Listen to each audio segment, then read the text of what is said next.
नमस्कार दोस्तों, मैं आप लोगों का बहुत बहुत स्वागत करता हूं मेरा यूट्यूब चैनल सेल्फिश अर्नर में। तो आज हम बात करने वाले हैं कैसे आप लोग अपना जो एयरटेल वॉलेट का बैलेंस है उसको बैंक पर ट्रांसफ़र कर सकते हो।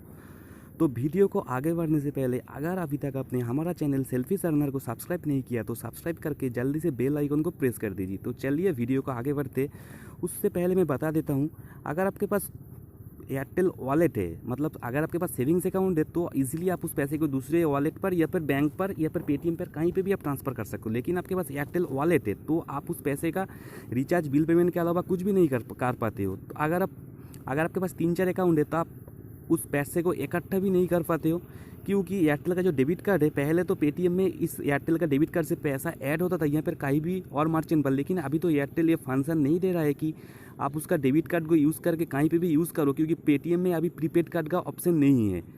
तो मैं आज आप लोगों को एक ऐसा ट्रिक देने वाला हूँ जिसके माध्यम से आपका तो जितना भी एयरटेल वॉलेट का बैलेंस है उस पूरे पैसे को आप अपनी पेटीएम पे या फिर बैंक पर ट्रांसफ़र कर सकते हो। तो उसके पहले मैं आपको दिखा देता हूँ मेरा एयरटेल वॉलेट पर कितना बैलेंस पड़ा हुआ है। जैसे कि आप देख पा रहे हो, मेरा अभी तक एयरटेल जो वॉलेट है उसमें 164 रुपये पड़ा हुआ है। तो मैं इस पैसे का रिचार्ज या फिर बिल पेमेंट के अलावा कुछ भी यूज़ नहीं कर पाऊँगा, लेकिन मेरे को पैसा चाहिए बैंक या फिर पेटीएम आईडी पर, तो मैं इस पैसे को कहीं पे भी इस्तेमाल नहीं कर पा रहा हूँ। तो इसके लिए एक ऐप है जिसका नाम है स्नैपे। इस ऐप का लिंक वीडियो के डिस्क्रिप्शन में भी मिल जाएगा, नहीं तो आप प्ले स्टोर से भी डाउनलोड कर सकते हो। तो मैं आपको दिखा देता हूँ कैसे उस ऐप में रजिस्टर होना है और इस पैसे को अपनी पेटीएम या फिर बैंक पर ट्रांसफ़र करना है। जैसे कि मैं आ चुका हूँ मेरे दूसरे फ़ोन पर, तो यहाँ पर ये कुछ परमिशन अलाउ करने के लिए बोल रहा है, तो मैं इसे अलाउ कर देता हूँ।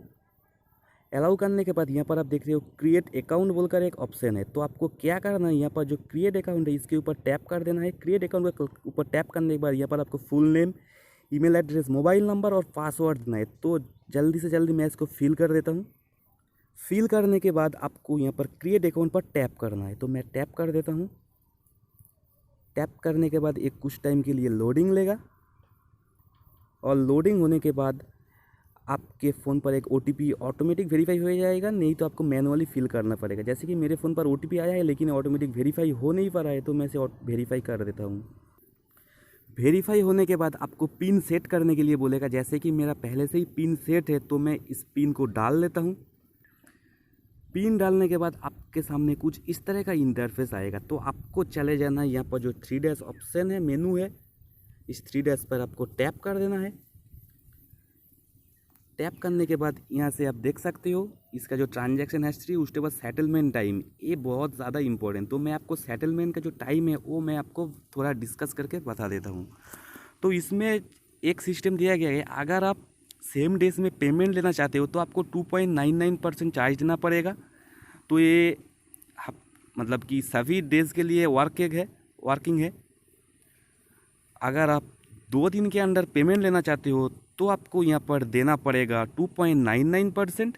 अगर आप 3 डेज के अंदर पेमेंट लेना चाहते हो तो आपको चार्जेस देना पड़ेगा 2.5 पैसा 100 की ट्रांजैक्शन के ऊपर। तो मैं आपको बैक करके दिखा देता हूँ आपको आगे का प्रोसेस क्या करना है।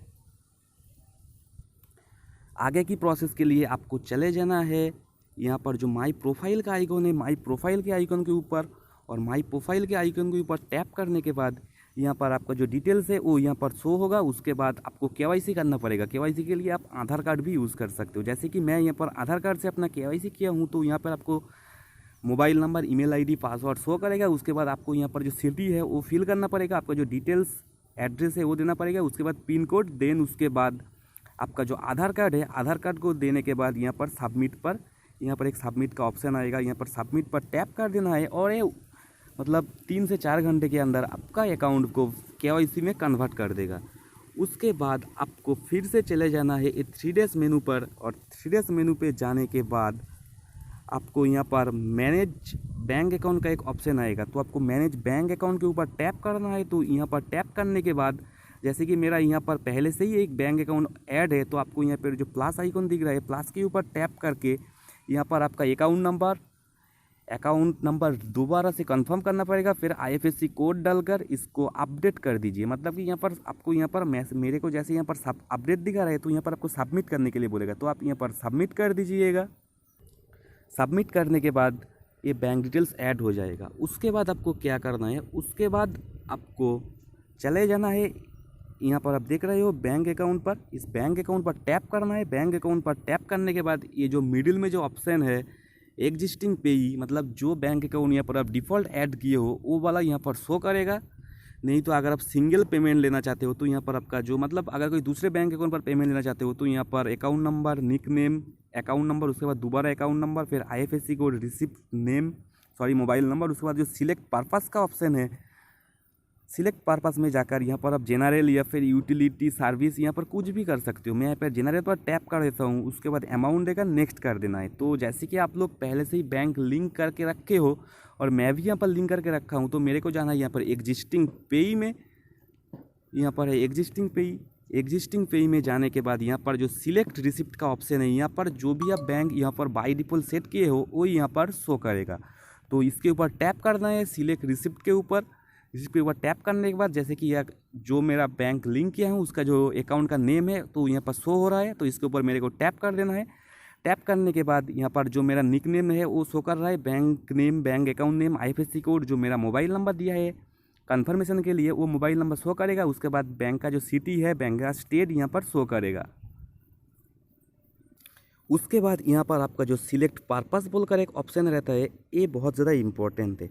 तो इसके ऊपर आपको टैप करना है और इसके बाद यहाँ पर आप एजुकेशन पर्पस या फिर जनरल पर्पस या फिर अदर्स, इन तीनों में से आप कुछ भी एक को सिलेक्ट कर लीजिए। जैसे कि मैं यहाँ पर जनरल पर्पस पर सिलेक्ट कर देता हूँ और मेरे को कितना पेमेंट लेना है। आपके वॉलेट में जितना पैसा है तो आपको एक बात का ध्यान रखना है, आपके वॉलेट के मतलब वॉलेट में 100 से ज़्यादा अमाउंट होना चाहिए। मतलब 100 होगा फिर भी चलेगा, 100 से ऊपर का होना चाहिए। तो मेरे वॉलेट पर अभी 164 रुपये है, तो मैं यहाँ पर डाल देता हूँ 164। उसके बाद आपको जो सबमिट का ऑप्शन दिख रहा है इसके ऊपर टैप करना है। सबमिट के ऑप्शन के ऊपर टैप करने के बाद ये आपको दिखाएगा आपको सेम डेज में पेमेंट चाहिए या फिर 2 दिन में या फिर 3 डेज में। जैसे कि ये वाला है सेम डेज में 4 आवर के अंदर, ये है 48 आवर के अंदर, ये है 72 आवर के अंदर। तो मैं यहाँ पर सिलेक्ट कर लेता हूँ सेम डेज के अंदर और ये थोड़ा लोडिंग ले रहा है।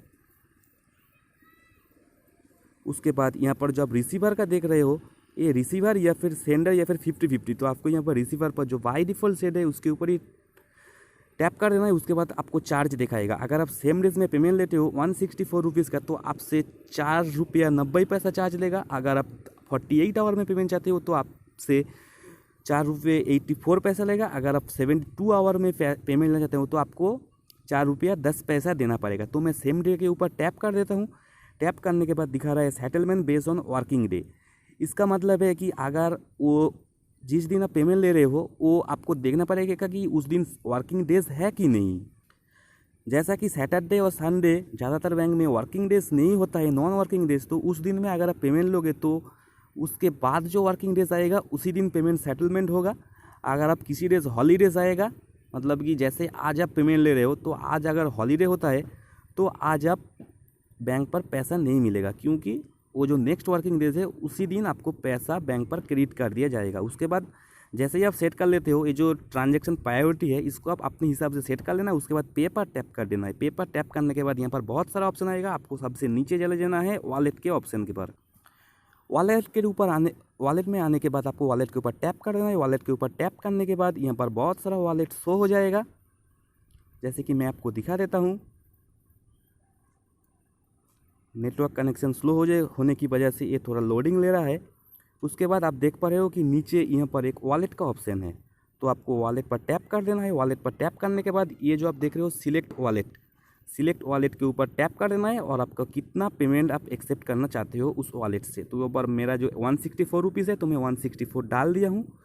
उसके बाद आपको सिलेक्ट वॉलेट पर टैप कर देना है। यहाँ पर आपको बहुत सारा वॉलेट दिख रहा है, एयरटेल मनी, फ्रीचार्ज, जियो मनी, मोबीक्विक, फ़ोनपे, पेज़ैप। तो मैं यहाँ पर एयरटेल मनी के ऊपर टैप कर देता हूँ। एयरटेल मनी के ऊपर टैप करने के बाद यहाँ पर पे नाउ का एक ऑप्शन है, तो आपको क्या करना है, यहाँ पर पे नाउ पर टैप कर देना है। पे नाउ के ऊपर टैप करने के बाद ये थोड़ी टाइम के लिए लोडिंग लेगा। लोडिंग देने के बाद ये आपको डायरेक्ट बैंक की पेज पर रीडायरेक्ट करके देगा। होने के बाद जैसे यहाँ पर मेरा जो बाई डिफ़ॉल्ट नंबर है ये यहाँ पर दिखा रहा है, तो मैं मेरा जो दूसरा नंबर है वो नंबर डाल देता हूँ जिस अकाउंट में मेरा 164 रुपीज़ पड़ा है। मोबाइल नंबर डालने के बाद यहाँ पर आपको गो के ऊपर टैप कर देना है और आप जैसे ही गो कर देते हो, आप जिस नंबर डाले हो उस नंबर पे एक OTP चला जाएगा। जैसे कि उस नंबर पर OTP आ चुका है तो मैं डाल लेता हूँ OTP।